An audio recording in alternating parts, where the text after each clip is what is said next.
नमस्कार। मेरा पूरा देश सुन रहा है। राष्ट्र की आवाज 140 करोड़ लोगों की एक ही आवाज।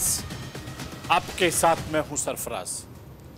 मैं सरफराज सैफी आपको बताना चाहता हूं, हिंदुस्तान के प्रधानमंत्री नरेंद्र मोदी आज अपना 74वां जन्मदिन मना रहे हैं। आज मोदी सरकार के तीसरे कार्यकाल के 100 दिन भी पूरे हो गए। इसको लेकर मोदी सरकार ने 100 दिनों की उपलब्धियों पर एक स्पेशल बुकलेट जारी किया है।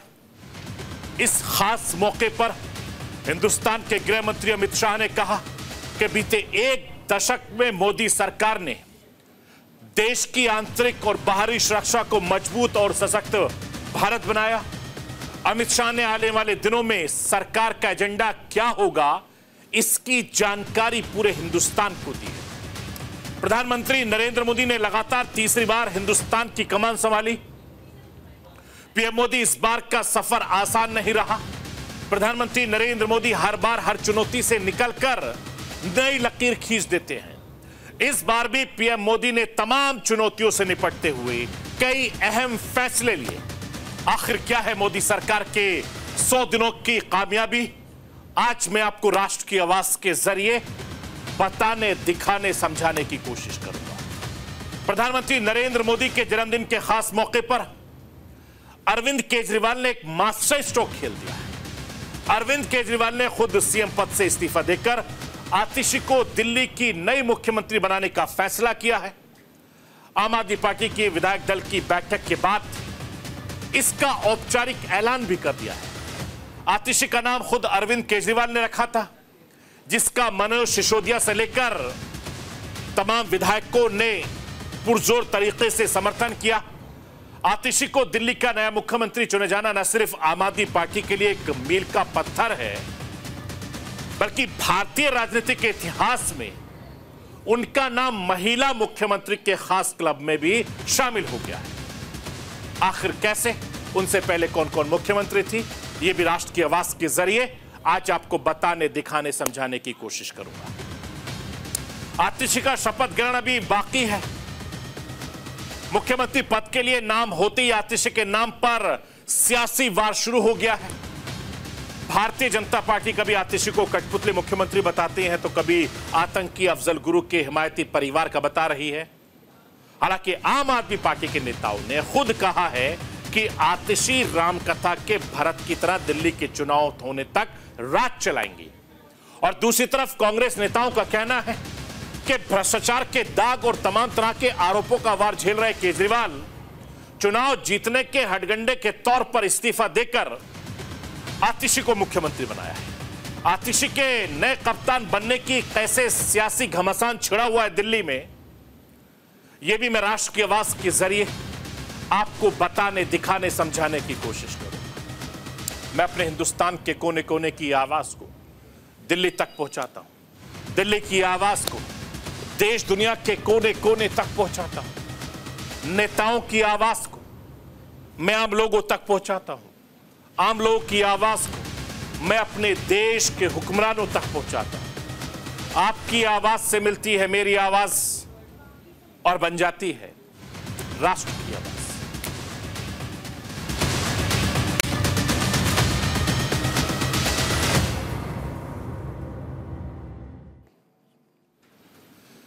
भारतीय जनता पार्टी के लिए आज का दिन बहुत खास है।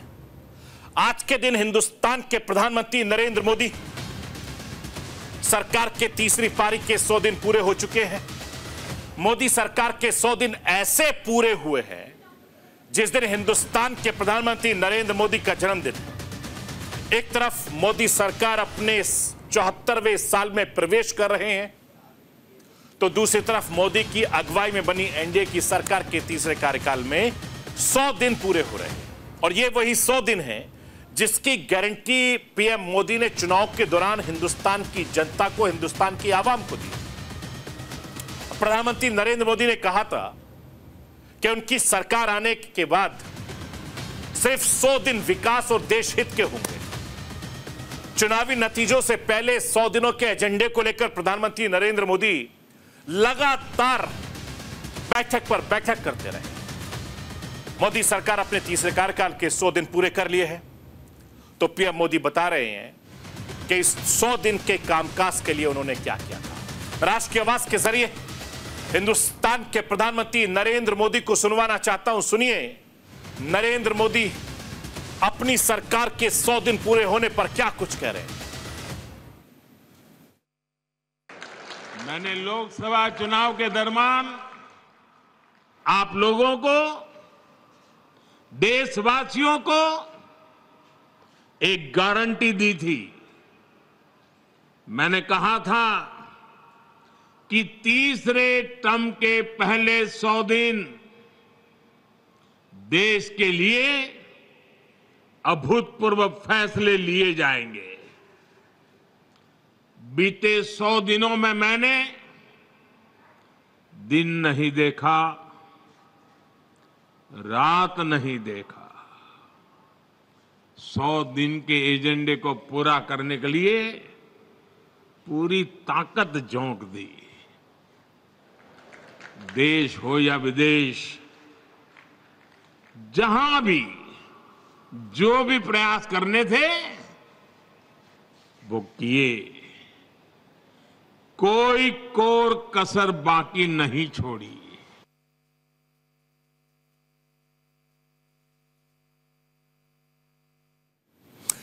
मैं आपको यह बताना चाहता हूं कि मोदी सरकार की 100 साल की कामयाबी के मौके पर बुकलेट जारी किया गया और इस खास मौके पर हिंदुस्तान के गृह मंत्री अमित शाह ने बताया कि मोदी सरकार के तीसरे कार्यकाल के 100 दिनों में 15 लाख करोड़ की परियोजनाओं को लागू किया गया, जिसमें मुख्य तौर से बुनियादी ढांचे को, जिसमें विकास की बात, स्वास्थ्य सेवाओं की बात, सड़क सुरक्षा की बात, रेलवे जैसी जरूरी चीजों पर बहुत ज्यादा ध्यान दिया गया है। राष्ट्र की आवाज के जरिए मोदी सरकार के 100 दिनों की उपलब्धि के बारे में आपको दिखाना, बताना चाहता हूं इन स्क्रीन के जरिए। इंफ्रास्ट्रक्चर में 3 लाख करोड़ की लागत से काम शुरू हुआ। 49,000 करोड़ की 25,000 छोटे मझोले गांव को जोड़ने की योजनाएं। बेंगलुरु, पुणे, ठाणे, मुंबई मेट्रो से लेकर कई मेट्रो प्रोजेक्टों को पूरा किया गया। 12.33 करोड़ किसानों को 3 लाख करोड़ का सम्मान निधि योजना भी दी गई। खरीफ फसलों को एमएसपी बढ़ाया गया। मक्के से भी इथेनॉल के लिए सरकारी चीनी मिलों को ट्रांसफॉर्म किया गया। प्याज, बासमती चावल के लिए न्यूनतम निर्यात मूल्य घटाया गया। इथेनॉल प्रोसेसिंग को बढ़ा दिया गया। ग्रामीण इलाकों में 2 करोड़ और शहरी इलाकों में 1 करोड़ घर बनाने का नया टारगेट होगा। स्टार्टअप पर एंजल टैक्स को खत्म कर दिया गया। मुद्रा लोन को 10 लाख की जगह 20 लाख कर दिया गया। एमएसएमई के लिए क्रेडिट गारंटी की स्कीम की शुरुआत की गई और छोटे व्यापारियों को बिना गारंटी के लोन मिलेगा। मैं आपको यह भी बताना चाहता हूं कि हिंदुस्तान के होम मिनिस्टर अमित शाह ने आने वाले दिनों मोदी सरकार के एजेंडे को क्या होगा, इसके बारे में उन्होंने जानकारी दी। अमित शाह ने बताया कि आने वाले वक्त में वक्फ संशोधन विधेयक को भी संसद में पारित किया जाएगा और अमित शाह ने कई सारी चीजों का जिक्र भी किया है। राष्ट्र की आवाज के जरिए हिंदुस्तान के होम मिनिस्टर अमित शाह को सुनवाना चाहता हूं। सुनिए, अमित शाह मोदी सरकार के 100 दिन के बारे में क्या कुछ कह रहे हैं। वक्फ संशोधन विधेयक 2024 वक्फ संपत्तियों के प्रबंधन और संरक्षण और उसके दुरुपयोग तीनों को कमिटेड है और आने वाले दिनों में पार्लियामेंट में इसको पारित किया जाएगा। आयुष्मान भारत योजना आज देश के कई करोड़ लोगों के जीवन का, सरल जीवन का आधार बनी हुई है।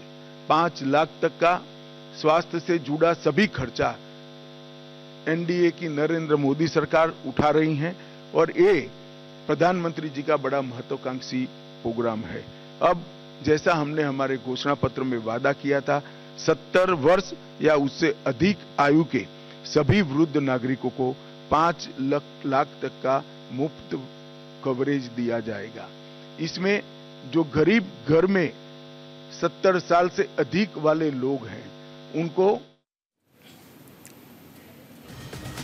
मैं आपको यह भी बताना चाहता हूं कि मोदी सरकार के 100 दिनों की उपलब्धियों का जब गृह मंत्री अमित शाह बुकलेट जारी कर रहे थे तो इस दौरान अमित शाह ने वन नेशन वन इलेक्शन पर भी सवाल पूछा गया था हमारे पत्रकार साथी के द्वारा। तो अमित शाह ने कहा था कि इसी सरकार के कार्यकाल में वन नेशन वन इलेक्शन का बिल भी लाया जाएगा।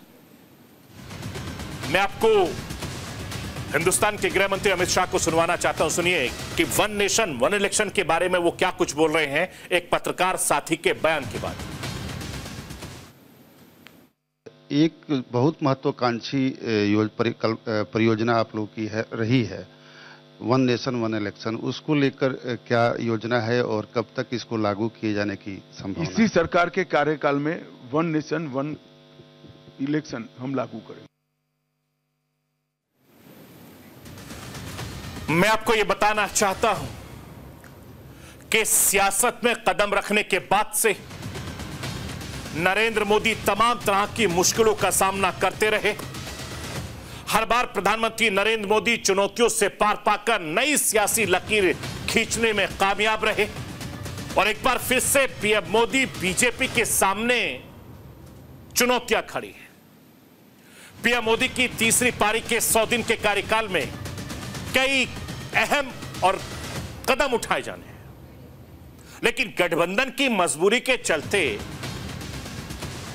कुछ काम मोदी सरकार पूरा नहीं हुआ। इसके बावजूद मोदी सरकार पूरे कॉन्फिडेंस में अभी भी नजर आ रही है, क्योंकि चुनौतियों से पार पाने की संभावना प्रधानमंत्री नरेंद्र मोदी पर टिकी है।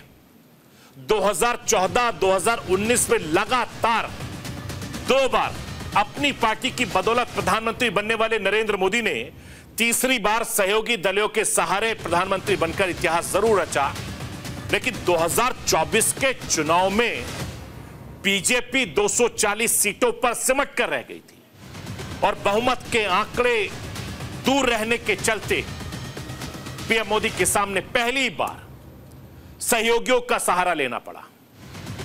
ऐसे में तमाम तरीके की सियासी कयास लगातार लगाए जा रहे हैं पिछले 100 दिनों से।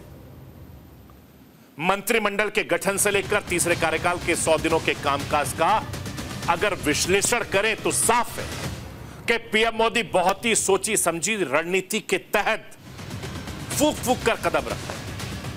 मैं एक बार फिर से हिंदुस्तान के प्रधानमंत्री नरेंद्र मोदी को सुनवाना चाहता हूं, सुनिए वो क्या कह रहे हैं। और तय किया था जिनको जितना मखौल उड़ाना है उड़ा दो, उनको भी तो मौज आएगी यार, ले लो। और मैंने तय किया था मैं एक भी जवाब नहीं दूंगा। जिस रास्ते पर मुझे देश के कल्याण के मार्ग पर चलना है, कितने ही प्रकार के हंसी मजाक ठिठोरापन होता रहे, मैं अपनी इस राह से भटकूंगा नहीं। और आज मुझे खुशी है कि उन सब अपमानों को पछाते हुए 100 दिन के इन निर्णयों में देश के हर नागरिक, हर परिवार, हर वर्ग के कल्याण की गारंटी पक्की हो गई है। मैं आपको यह भी बताना चाहता हूं कि करीब 10 साल बाद दिल्ली को फिर से महिला मुख्यमंत्री मिलने जा रही हैं। आम आदमी पार्टी की नेता आतिशी दिल्ली की नई मुख्यमंत्री होंगी। आम आदमी पार्टी के विधायक दल की बैठक में अरविंद केजरीवाल ने अपना उत्तराधिकारी के तौर पर तेजतर्रार नेता आतिशी को चुना। केजरीवाल के प्रस्ताव पर सारे लोगों ने सहमति बनाई और इस तरीके से आतिशी दिल्ली की तीसरे मुख्यमंत्री बनने जा रहे हैं। अरविंद केजरीवाल ने दिल्ली के मुख्यमंत्री पद से अपने इस्तीफा दिया और अपने सबसे भरोसेमंद साथी को दिल्ली की कमान सौंपी। दिल्ली की आबकारी नीति में घोटाले को लेकर अरविंद केजरीवाल, मनीष सिसोदिया की गिरफ्तारी के बाद आतिशी ने सबसे ज्यादा मेहनत की, सबसे ज्यादा सुर्खियों में रही और मनीष सिसोदिया अरविंद केजरीवाल की भरोसेमंद रही। इन तीनों बड़े नेताओं के बाद, चाहे अरविंद केजरीवाल हो, मनीष सिसोदिया हो, सत्येंद्र जैन हो, उसके इस्तीफे के बाद से अरविंद केजरीवाल ने आतिशी सौरभ भारद्वाज को कैबिनेट मंत्री बनाया। लगातार इन दोनों ने मेहनत की और मौजूदा आप सरकार में आतिशी के पास शिक्षा से लेकर जल, वित्त, पीडब्ल्यूडी, बिजली, कानून से लेकर कुल 14 मंत्रालय हैं और आतिशी अकेली ऐसी महिला मंत्री हैं जिनके पास इतने विभागों की जिम्मेदारी। ऐसे में अरविंद केजरीवाल के इस्तीफे के ऐलान के बाद से ही मुख्यमंत्री पद की रेस में सबसे ज्यादा, सबसे आगे आतिशी का नाम चल रहा था और मंगलवार की सुबह आतिशी के लिए वो मंगल की घड़ी आ गई जब दिल्ली की अगली सीएम के नाम पर उनका ऐलान हुआ। मैं राष्ट्र के आवाज के जरिए दिल्ली के मंत्री गोपाल राय को सुनवाना चाहता हूं। गोपाल राय क्या कुछ कह रहे हैं, हालांकि इनका भी नाम चल रहा था, सुन लीजिए उनको।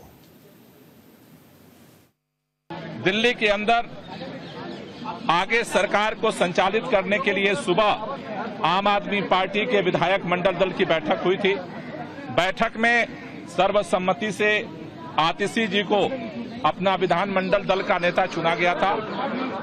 हमने आम आदमी पार्टी के विधानमंडल दल का जो फैसला है पार्टी की तरफ से उपराज्यपाल जी को सूचित किया है और साथ ही साथ हमारे विधायक दल की नेता आतिशी जी की तरफ से जल्द सरकार बनाने के लिए दावेदारी प्रस्तुत की गई है।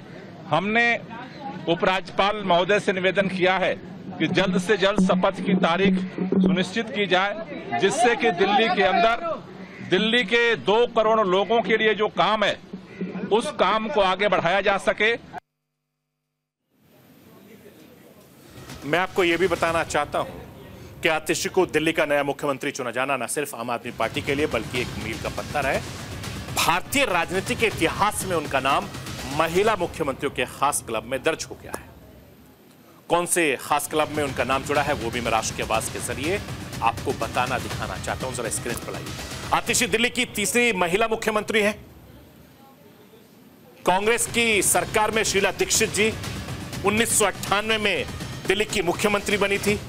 शीला दीक्षित जी 15 साल और 25 दिन तक दिल्ली की मुख्यमंत्री बनी रही, जबकि भारतीय जनता पार्टी के फायर ब्रांड नेता सुषमा स्वराज जी 1998 में केवल 52 दिनों के लिए दिल्ली की मुख्यमंत्री बनी थी। ये 3 महिला मुख्यमंत्री दिल्ली के इतिहास में दर्ज हो गई। मैं आपको यह भी बताना चाहता हूं कि अरविंद केजरीवाल की भरोसेमंद नजदीकी के अलावा कई बातें आतिशी को बहुत ज्यादा खास बनाती हैं। यही वजह है कि अरविंद केजरीवाल ने आतिशी पर भरोसा जताया। वो कौन सी वजह है, मैं राष्ट्र की आवाज के जरिए आपको बताना चाहता हूं, जिस वजह से बड़े बड़े नामों के बीच आतिशी को दिल्ली का मुख्यमंत्री बनाया गया है। नंबर 1, आम आदमी पार्टी की सबसे बड़ा महिला चेहरा है आतिशी। आतिशी अच्छी वक्ता है, संगठन प्रशासन का अनुभव भी रखती हैं। उनके पास आम आदमी पार्टी में चुनिंदा उच्च शिक्षित नेताओं में से एक है, पढ़ी लिखी है, काबिल है। आतिशी दिल्ली यूनिवर्सिटी से ग्रेजुएशन किया है, ऑक्सफोर्ड यूनिवर्सिटी से पोस्ट ग्रेजुएशन किया है।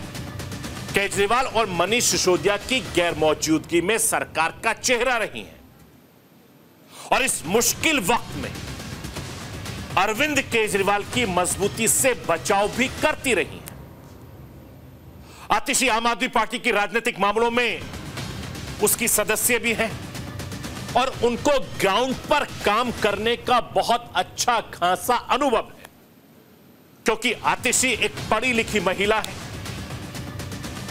स्कूल की ड्राफ्टिंग से लेकर दिल्ली में शिक्षा क्रांति के लिए आतिशी ने बहुत मेहनत की। आतिशी की ट्रेनिंग पहले ही मुख्यमंत्री रहे, उप मुख्यमंत्री रहे मनीष सिसोदिया के अंडर में हुई है। जैसे मैंने बताया कि आतिशी ने शिक्षा विभाग में बहुत काम किया है।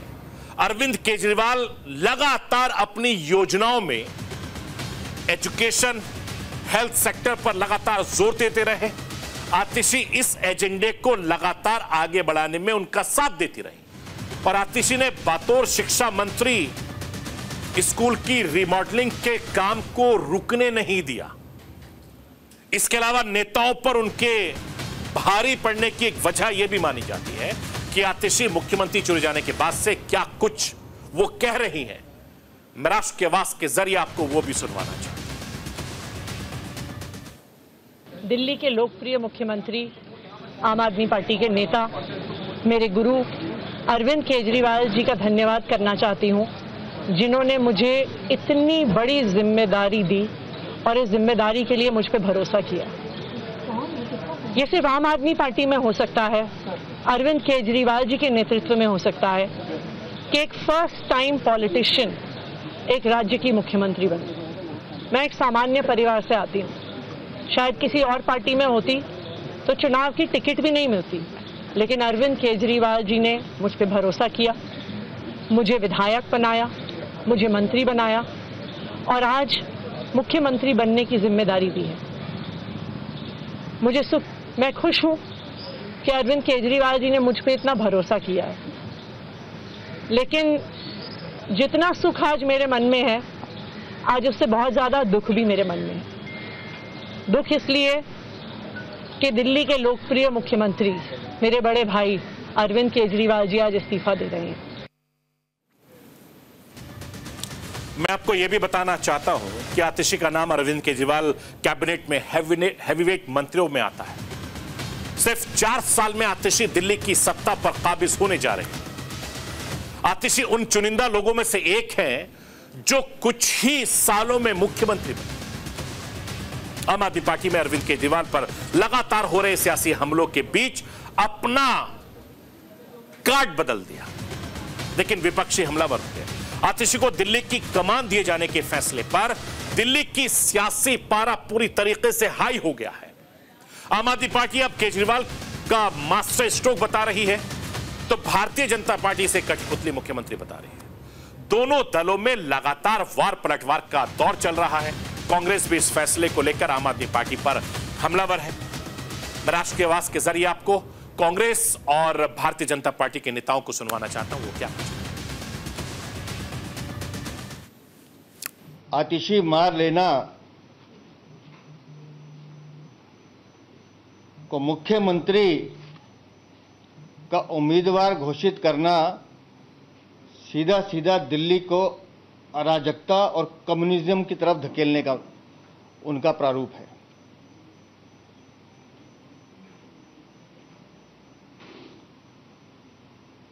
आम आदमी पार्टी चेहरा बदलकर मेक ओवर करना चाहती है, लेकिन भ्रष्टाचार के जो धब्बे उनके दामन पर लगे हैं वो इस मेक ओवर से साफ नहीं होने वाले। कुछ नहीं सर, मेरे लिए तो निरर्थक चीज़ है। ये झूठ और लूट की सरकार है और जो नया आएगा वो भी उतना ही झूठ बोलेगा, उतनी ही लूट मचाएगा। तो समझ लीजिए चोर डकैत का चेहरा बदल जाए तो कोई चोरी डकैती तो कम नहीं होती। इसलिए दिल्ली के लिए इसका कोई फर्क नहीं पड़ता है कौन बने, और ना ही मुझे नहीं लगता है किसी और पार्टी को भी इसमें कोई रुचि है। मैं आपको यह बताना चाहता हूं कि अगले साल यानी 2025 फरवरी के आसपास चुनाव होने हैं दिल्ली में। इस चुनाव से पहले लगातार बीजेपी अरविंद केजरीवाल पर भ्रष्टाचार के आरोप लगाकर इस्तीफे का दबाव बना रही थी, लेकिन जेल जाने के बावजूद केजरीवाल ने इस्तीफा नहीं दिया। बेल होने के 2 दिन के बाद अरविंद केजरीवाल ने ऐलान करके अपने विरोधियों को चौंका दिया। अब आतिशी को मुख्यमंत्री बनाने का केजरीवाल का जो मास्टर स्ट्रोक बताया जा रहा है, ऐसा अरविंद केजरीवाल ने क्यों कहा, क्यों किया, इसके पीछे कोई ना कोई तो मकसद होगा। मैं राष्ट्र की आवाज के जरिए आपको वो भी बताना चाहता हूं। दिल्ली में करीब इस वक्त 1.47 करोड़ से ज्यादा वोटर हैं, जिसमें करीब 70 लाख महिला वोटर हैं। लेकिन लोकसभा चुनाव में बीजेपी के 7 में से 2 महिला सांसद जीत चुकी। आने वाले विधानसभा चुनाव में बीजेपी हर लोकसभा सीट की विधानसभाओं में कम से कम 3 महिला उम्मीदवारों को उतारने की योजना बना चुकी है। इस हिसाब से बीजेपी 70 सीटों में से 21 सीटों पर महिला उम्मीदवार दिल्ली विधानसभा में उतार सकती है, ऐसा हमारे सूत्रों ने बताया है। अगर चुनाव में ऐसा होता तो उसका फायदा भारतीय जनता पार्टी को होता। इसीलिए अरविंद केजरीवाल और आम आदमी पार्टी ने एक रणनीति के जरिए यह फैसला लिया, तो इसका चुनावी फायदा भी आम आदमी पार्टी को मिल सकता है। राजनीति संभावनाओं का खेल है, कल क्या होगा कोई नहीं जानता। अब आतिशी को इस राजनीतिक टेस्ट में मैच में आतिशी पारी खेलनी है। एक अच्छी पारी खेलकर आतिशी को दिल्ली की राजनीति में अपने आप को इस तरह से भी जमा सकती हैं, जैसे उन्होंने कहा कि वो सिर्फ 6 महीने के लिए मुख्यमंत्री हैं और वो चाहती हैं कि अरविंद केजरीवाल फिर से मुख्यमंत्री बन जाए। इसलिए आम आदमी पार्टी के नेता कार्यकर्ताओं में एक जोश आई होगा, क्योंकि अरविंद केजरीवाल, मनीष सिसोदिया आपको दिल्ली की सड़कों पर, गली मोहल्लों में, नुक्कड़ों पर आपको आए दिन नजर आएंगे, क्योंकि उनकी रणनीति का हिस्सा है। और दूसरी तरफ आतिशी एक प्रमुख वक्ता के साथ साथ शानदार लीडरशिप क्वालिटी है उनके अंदर, और इसीलिए अपने चित परिचित अंदाज में महिला वोटरों को रिझाने की और कोशिश करेंगे। और दिल्ली में पढ़ा लिखा तबका बहुत ज्यादा है, आतिशी पढ़ी लिखी नेताओं में शुमार होती हैं, तो आने वाले वक्त में दिल्ली की सियासत और ज्यादा बदल जाएगी। तो ये थी राष्ट्र की आवाज। बाकी खबरों के लिए आप बने रहिए न्यूज इंडिया के साथ।